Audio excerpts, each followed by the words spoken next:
Setelah dibahas tentang kewajiban mencari ilmu, ilmu-ilmu apa yang wajib kita cari dan kita pelajari, dan bagaimana bila kita meninggalkan dengan alasan-alasan yang kita buat, apakah alasan tersebut diterima ataupun tidak. Itu semuanya sudah kita bahas dan kita lalui. Kali ini lawan daripada orang yang mencari ilmu atau orang yang tidak memiliki ilmu, yaitu orang yang jahil, orang yang bodoh. Orang alim itu adalah orang yang belajar untuk mengetahui segala sesuatu yang tidak ia ketahui, khususnya dari yang diwajibkan untuk ia ketahui. Karena tidak ada orang yang lahir di atas dunia, siapapun itu langsung tahu, langsung ngerti. Tapi tentunya mereka mengetahui, memahami dengan proses belajar. Laisal mar'u yuladu aliman. Tidak ada orang yang dilahirkan itu aliman, mengerti, faham. Dan Nabi SAW bersabda, innamal ilmu bitta'allum. Orang itu bisa memahami, bisa mengerti dan memiliki ilmu bitta'allum dengan belajar. Yang sekarang jadi profesor, yang sekarang jadi doktor, yang sekarang jadi insinyur, yang sekarang menjadi kiai, gus, ustadz. Tidaklah mereka menjadi itu semuanya kecuali dengan proses belajar. Orang tuanya ngajari huruf A, B, C. Orang tuanya mengajari alif, ba, ta. Asalnya dia nggak tahu itu huruf apa. Itu huruf alif atau ba atau A atau B, dia nggak tahu. Diajari oleh orang tuanya. Begitu juga warna. Dia nggak tahu warna merah yang mana, hijau yang mana, biru yang mana, oranye yang mana, hitam yang mana. Dia nggak tahu. Diajari orang tuanya. Dia nggak tahu kanan kiri. Dia nggak tahu atas dan bawah. Dia nggak tahu depan belakang. Diajari oleh orang tuanya. Sehingga dia tahu mana kanan, mana kiri, mana atas, mana bawah. Begitu juga warna dan yang lain sebagainya. Nama-nama hewan nggak tahu. Diajari ini hewan itu dan yang lain. Akhirnya tahu. Proses apa? Belajar. Akhirnya dia menjadi orang yang mengerti, orang yang faham.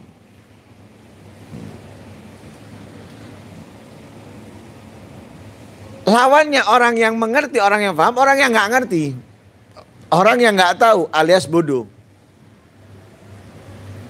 Kenapa kok bodoh? Karena nggak mau belajar. Karena tidak mau memahami. Kalau sesuatu yang tidak ingin ia fahami, tidak ingin ia pelajari, itu tidak menyangkut, tidak berhubungan dengan kewajibannya kepada Allah sebagai hamba, nggak masalah. Dia nggak ngerti apa? Bahasa Indonesia. Nggak apa-apa. Dia nggak ngerti. Nggak bisa membaca, nggak masalah. Dia nggak tahu warna, nggak masalah. Dia nggak tahu arah, nggak apa-apa. Yang penting tahu arah kiblat. Wis itu toh. Yang penting dia tahu arah kiblat. Selainnya mau arah kanan kiri dia nggak tahu, nggak masalah. Pokoknya soal nyetir. Bahaya. Nganan ngiri. ngiri-ngiri nganan. Lah ini bahaya. Dia nggak tahu nggak masalah, yang penting jangan boleh nyetir. Nggak tahu atas bawah nggak masalah. Mau dia nggak tahu atas dibilang bawah, bawah dibilang atas, nggak masalah. Nggak ada hubungannya dengan kewajiban dia sebagai hambanya Allah untuk menjalankan ibadah kepada Allah. Ketika nggak ada berhubungannya, dia nggak mau mencari tahu, tidak mau mempelajari, nggak masalah. Walaupun sampai meninggal dia nggak ngerti. Nggak ngerti bahasa Inggris, nggak masalah. Aku nggak kepingin belajar bahasa Inggris, nggak apa-apa. Nggak ingin belajar bahasa A, bahasa B, caranya buat makanan ini, makanan itu, nggak masalah. Tapi kalau dia tidak mau mempelajari, enggan, malas, padahal yang itu adalah ilmu yang wajib ia ketahui, ini yang menjadi masalah. Ini yang menjadi problem. Kenapa? Ini bodoh yang buruk. Kebodohan secara keseluruhan itu buruk. Lebih-lebih daripada ilmu yang wajib ia pelajari tapi enggak ia pelajari. Wajib ia pahami tapi enggak ia pahami. Ini lebih buruk ini. Lebih jahat ini. Dia enggak bisa masak, enggak masalah. Dia masih bisa beli. Tapi kalau sholat, enggak tahu ilmunya. Aku enggak gelem belajar ilmu sholat. Ya apa? Yo, tuku nang di. Beli di mana? Nggak ada. Mau nggak mau kamu harus belajar. Kenapa? Sholat wajib kamu jalankan. Nggak belajar ilmunya wudhu, salah. Berarti buruk kamu. Jahat kepada diri kamu sendiri. Kenapa? Ini wajib kamu pelajari, wajib kamu ketahui, kamu nggak mempelajarinya. Berarti itu orang yang jahat kepada dirinya. Bahasanya itu menzalimi dirinya sendiri. Itu zalamu anfusahum, menzalimi dirinya sendiri. Sesuai dengan apa yang difirmankan oleh Allah, menjerumuskan dirinya dalam kehancuran. Padahal itu dilarang sama Allah. Wala tulqu biaidikum ilat tahluka. Ketika kita meninggalkan mempelajari ilmu yang wajib kita pelajari, dari ibadah ketaatan yang wajib kita lakukan, maka kita menjerumuskan diri kita dalam kehancuran. Dan itu orang yang nggak waras. Ada kebakaran melebu. Orang waras nggak? Mestinya ada kebakaran apa? Lari, menyelamatkan diri. Dia masuk. Nggak ada apa-apa nih masuk dia. Loh, orang gila. Sama dengan kita tapi kita tidak menyadari. Ilmunya wudhu, ilmunya najis, ilmunya sholat, itu semuanya wajib kita pelajari. Tapi kita nggak mempelajarinya. Berarti apa? Kita ini orang yang nggak waras, tapi kita nggak sadar kalau kita nggak waras. Makanya orang yang jahil itu membuka segala macam kejahatan. Khususnya kepada dirinya sendiri. Jadi segala macam kejahatan itu akan muncul, timbul dari dirinya tanpa ia sadari. Jadi sumbernya malapetaka. Jadi kebodohan adalah sumbernya malapetaka. Di mana? Hanya di dunia? Enggak, di akhirat. Jadi di dunia dan di akhirat sumbernya malapetaka adalah kebodohan. Dan itu saya dikatakan sumbernya celaka, kenapa? Karena orang dia nanti akan beralasan nggak punya waktu. Seperti pembahasan kita di pertemuan yang lalu, nggak punya waktu saya pagi harus bekerja mencari nafkah untuk keluarga, kalau enggak saya nggak ada yang dimakan dan lain sebagainya. Dia beralasan, dia anggap alasan itu akan berguna kelak di akhirat. Nggak akan diterima. Dan tetap hukuman Allah akan diterimanya. Dari apa? Dari meninggalkan mempelajari ilmu yang wajib ia pelajari. Nggak ada alasan kerja tadi itu untuk nafkah kemudian dia selamat dari hukuman. Nggak selamat dari hukuman. Tetap Tetap dia akan mendapatkan hukumannya. Apalagi dia punya, walaupun nggak kerja saat itu, dia bisa masih nafkah keluarganya, tapi dia meninggalkan. Oh, hati-hati. Awas itu yang nggak punya misalnya, ini gambaran nggak punya. Dia bisa punya kalau dia bekerja. Kemudian orang ini meninggalkan mencari ilmu yang wajib ia pelajari, yang wajib ia ketahui.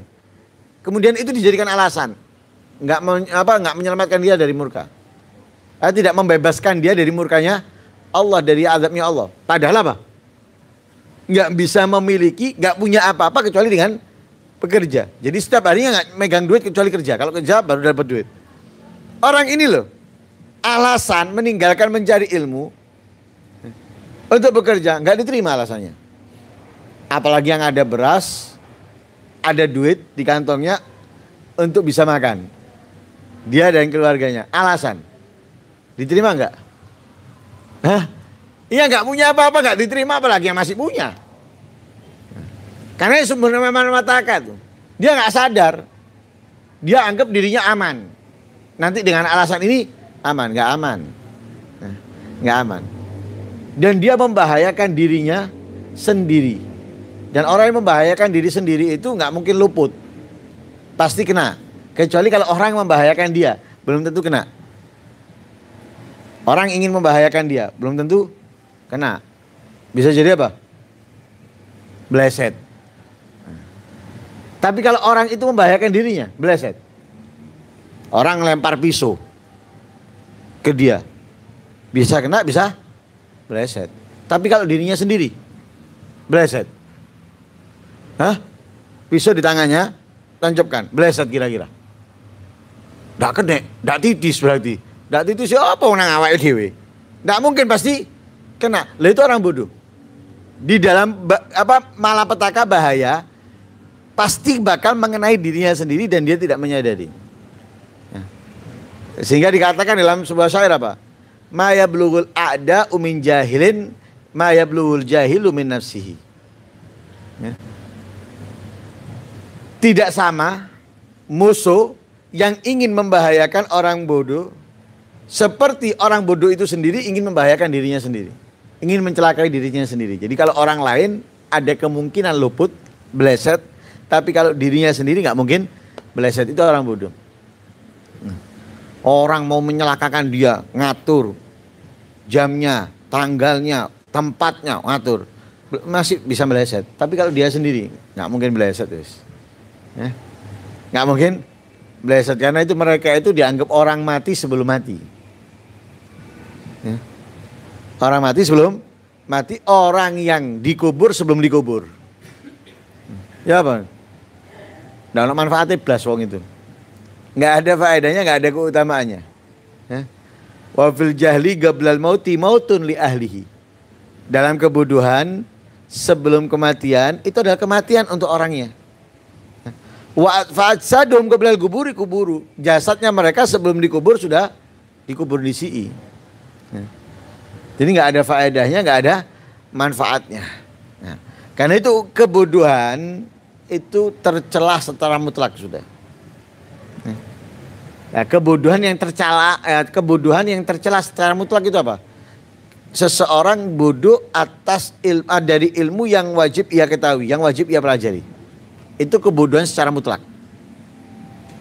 Kebodohan tercela secara mutlak adalah seseorang tidak mempelajari, tidak memahami yang wajib ia pelajari, yang wajib ia ketahui. Maka beliau Al-Habib Abdul Haddad mengatakan fahdhar ayyuhal akh min dzalik, hati-hati, waspada daripada hal tersebut. Karena itu keluarkan diri kita, wakhruj min dhulumati jahlik, keluarkan dari kegelapan kebodohanmu, ila anwaril ilm, kepada cahaya-cahaya ilmu. Jadi kita harus mengeluarkan diri kita sendiri. Kita kalau ada di tempat kesasar itu, masa kita minta tolong orang? Enggak lah, kita membebaskan diri kita sendiri, menyelamatkan diri kita dari apa? Dari tersesat ini. Kita tersesat itu berarti apa? Kemungkinan sendirian. Gimana caranya kita bisa apa? Selamat dari ketersesatan. Siapa ya? Diri kita yang bisa menyelamatkan itu. Ada ustadz, ada kiai. Mereka siap mengajar dengan ilmu yang mereka miliki. Tapi tergantung siapa? Orang yang mau diajari. Orang yang mau belajar. Mereka siap, orang yang mau belajar nggak siap. Ngajar siapa? Siapa yang diajar? Nggak ada. Nggak ada. Berarti apa? Kesiapan orang-orang itu sendiri membebaskan dirinya dari kebodohan, dari ketidaktahuan. Kita misalnya nggak tahu. Bebaskan diri kamu. Bagaimana cara membebaskan? Datang ke seorang ustadz, datang ke seorang kiai, belajar. Caranya wudhu dengan benar bagaimana? Oh, disampaikan. Ini loh ilmunya wudhu, ada fardunya wudhu, ada syaratnya wudhu, ada yang membatalkannya wudhu, ada sunnah-sunnahnya wudhu, ada makruhnya wudhu. Yang wajib kamu pelajari adanya fardunya wudhu, syaratnya wudhu, yang membatalkan wudhu. Oh, saya sudah tahu tuh fardunya wudhu, saya ngerti sudah. Nah, fardunya wudhu ada 6. Ya, nggak salah, bener. Disebutkan. Global, seperti anak TK berarti. Nggak ngerti pembahasannya, niat itu apa? Oh, niat itu nawaitu raf'al hadatsil asghar. Kapan waktunya niat? Tempatnya di mana? Syaratnya apa aja? Baru melongo. Baru sadar dia, oh ternyata ada pembahasannya. Oh ternyata ada ilmunya. Memang kok arek TK kon, enggak ngerti. Ya. Nah sekarang aja coba. Kita disuruh ngafalkan waktu TK. Balonku ada 5.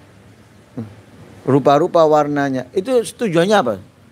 Nyanyi toh? Ya enggak lah. Secara tidak langsung itu mengajarkan kepada anak-anak jumlah dan juga warna. Ada hitungan 1, 2, 3, 4, 5. Mengajarkan kepada mereka. Yang disebutkan 5. Kemudian dengan meletus 1 tinggal 4. Itu diajarkan bilangan jumlah. Kemudian diajarkan juga kepada mereka warna.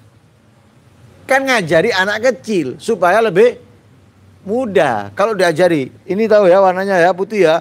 Itu orang dewasa mungkin bisa mudah mengerti. Kalau anak kecil kesulitan. Tapi ketika dibawa dengan nyanyian, mereka mudah. Oh ada warna merah, ada warna hijau, ada warna kuning. Dan yang lain sebagainya. Mengajarkan itu. Nah. Tapi mereka tahu. Mengerti, nggak ngerti saat itu. Mereka tahunya kalau itu nyanyi. Yang diajarkan adalah nyanyian. Padahal tujuannya bukan nyanyiannya. Tujuannya itu mengajarkan kepada mereka ada bilangan. 1, 2, 3, 4, 5. Kemudian mengajarkan kepada mereka warna. Ada warna ini, ada warna itu dan yang lain sebagainya. Disebutkan semua warna? Enggak, sebagian saja. Baru nanti naik, baru dijelaskan lebih dan yang lain sebagainya. Paham ya? Lah yang bisa memahamkan apa? Guru. Tapi siapa yang ya anaknya datang. Nggak sekolah anaknya di rumah. Ngerti nggak? Ya nggak ngerti. Datang diajari sama gurunya, sama dengan kita. Gurunya ada. Tinggal kita mau membebaskan diri kita dari kebodohan atau tidak. Nah, dan ditegaskan lagi di sini. Bukan kewajiban kamu itu mencari ilmu dengan seluas-luasnya, sedalam-dalamnya. Enggak, bukan kewajiban kita mencari ilmu yang luas, yang dalam enggak. Tapi kewajiban kita dalam mempelajari ilmu itu hanya ilmu yang diwajibkan untuk kamu ketahui. Yang kamu membutuhkannya. Ilmu yang wajib kamu ketahui, yang kamu membutuhkannya. Dan itu enggak banyak. Itu enggak banyak. Seperti saya contohkan tadi itu. Furudul wudu, syurutul wudu, nawakidul wudu. 3. Sunahnya wudhu, makruhnya wudhu, nggak wajib kamu pelajari. 3 pembahasan ini yang wajib kamu pelajari. Fardunya wudhu, yang ada 6, pembahasan di dalamnya apa, ya, kemudian syaratnya wudhu ada berapa, pembahasan yang ada di dalamnya, yang membatalkan wudhu ada berapa, pembahasan yang ada di dalam. Selesai. Sunahnya wudhu, makruhnya wudhu, nggak wajib kamu pelajari. Kenapa? Tanpa kesunahan, tanpa kemakruhan, wudhu kamu bisa benar, sesuai. Jadi yang kita pelajari hanya 3 dari 5. Begitu juga bab sholat. Dalam bab sholat ada rukunnya sholat, ada syarat sahnya sholat, ada syarat wajibnya sholat, ada yang membatalkan sholat. Tapi ada pembahasan-pembahasan dalam sholat nggak wajib kamu pelajari. Seperti doa di ruku, doa di sujud, doa di i'tidal, dan lain sebagainya. Nggak wajib kamu pelajari. Kenapa? Tidak ada kewajiban membaca itu semuanya. Kamu saat ruku baca nggak masalah. Saat sujud baca nggak masalah. I'tidal baca nggak masalah.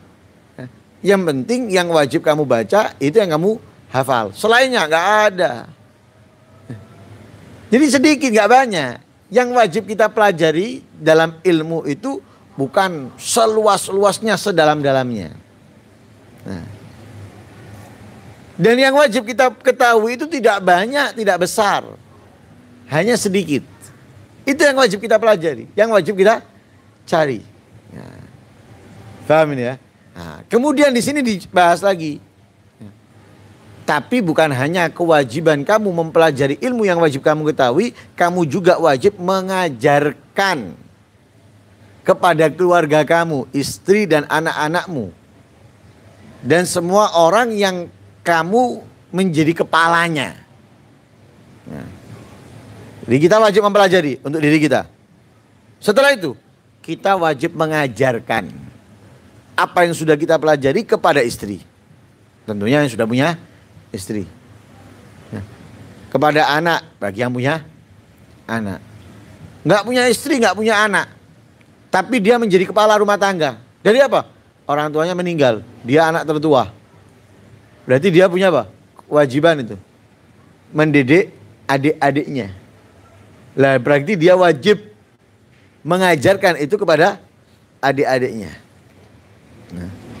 Kalau kamu nggak mampu mengajarkan kepada mereka karena kamu juga nggak paham, karena kamu juga nggak ngerti, maka wajib bagi kamu untuk memerintahkan mereka belajar. Wajib memerintahkan mereka untuk keluar mencari ilmu. Sehingga mereka mempelajari ilmu yang wajib mereka ketahui. Kalau tidak, kalau kamu nggak memerintahkan mereka, membiarkan mereka, nggak memerintahkan malah membiarkan mereka belajar nggak belajar untuk mencari ilmu yang wajib ia ketahui, maka kamu dan mereka sama-sama berdosanya. Nah, tentunya mereka yang berdosa daripada keluarga itu adalah yang mukallaf, yang sudah balik dan berakal, atau yang sudah mumayyiz. Nah, itu yang berdosa. Tapi yang belum nggak berdosa. Nah, paham ya? Nah. Dan ilmu yang wajib untuk dipelajari bagi setiap orang muslim itu nggak banyak. Bahkan untuk mendapatkannya, untuk memahaminya, itu bisa didapatkan dengan sangat mudah, tanpa kesulitan. Karena apa? Allah membantunya, Allah menolongnya. Apa yang susah kalau ditolong sama Allah? Ada yang susah kalau ditolong sama Allah? Ada yang berat? Nggak ada yang berat. Perang Badar, jumlah muslimin hanya 313. Jumlahnya orang kafir 1000 lebih. Dengan peralatan komplit. Sedangkan orang muslim sudah 313, alatnya nggak komplit. Yang punya pedang nggak punya tameng, yang punya tameng nggak punya pedang. Ada yang punya kuda, ada yang nggak punya kuda. Dan itu jumlahnya dengan totalnya nggak imbang. Jumlahnya 313. Tapi yang punya itu, yang punya nggak lengkap lagi. Itu jumlahnya dengan jumlah total nggak imbang sama sekali. Tapi karena ditolong sama Allah, jumlah tadi pengaruh, nggak pengaruh sama sekali. Ditolong sama Allah, akhirnya apa? Menang menang. Mengalahkan yang 1000 lebih. Mengalahkan yang 1000 lebih. Kenapa? Ditolong sama, nggak ada beratnya, nggak ada sulitnya. Kalau ditolong sama dengan ilmu yang wajib kita pelajari, itu mudah, nggak sulit, nggak berat, mudah. Kenapa? Ada pertolongan Allah di situ. Ada pertolongan Allah. Dimudahkan oleh Allah, digampangkan oleh Allah dengan catatan. Kalau niatnya benar. Kalau niatnya dalam mencari ilmu tadi nggak benar, oh disulitkan sama Allah. Tapi kalau niatnya benar, nggak ada yang sulit. Kenapa? Pertolongan Allah ada di dalamnya. Dan di dalam mencari ilmu, memiliki pahala yang sangat besar. Ya, nah, itu akan kita bahas di pertemuan akan datang, keutamaan mencari ilmu. Mudah-mudahan Allah Subhanahu wa taala membebaskan kita dari kebodohan. Mudah-mudahan Allah Subhanahu wa taala memudahkan kita untuk memahami setiap ilmu yang wajib kita ketahui dan kita bisa mengamalkan dalam kehidupan kita, kehidupan keluarga kita. Amin Allahumma amin. Wassallallahu ala sayyidina Muhammadin nabiyil ummi wa alihi wasallam. Walhamdulillahirabbil alamin.